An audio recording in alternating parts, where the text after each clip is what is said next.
Another Emmy Vlog!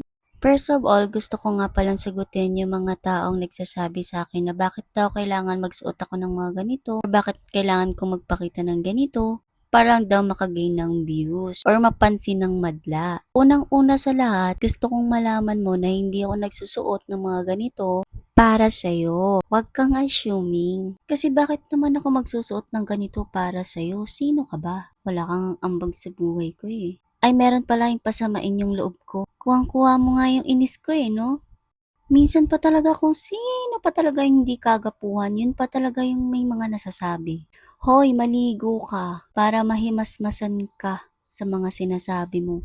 May hinaharap man o wala, may nasasabi rin naman kayo eh. So bakit iintindihin ko yung mga sinasabi nyo? Kikinood ka na nga lang. Ang dami mo pang kuda. Kasi dito ako confident. Ito yung source ng happiness ko. Kaming mga babae, kapag gandang-ganda kami sa sarili namin, sexy-sexy kami, maganda ang buong araw namin kahit wala kaming pera. Tsaka why not? Habang bata pa kami, habang hindi pa kulubot yung balat namin, habang kayang-kaya pa naming umaura, bakit naman hindi, di ba? Kasi pagdating ng araw, kapag kulubot na kami, at hindi na bagay yung mga ganitong suot, wala kaming panginginayangan. Kasi nung araw, naging maganda kami. At nalipas na nga lang. Kaya ikaw magdaan-daan ka sa mga sinasabi mo. Kung may gusto kang itama, sabihin mo ng maayos para di mabaho yung hininga mo. Okay?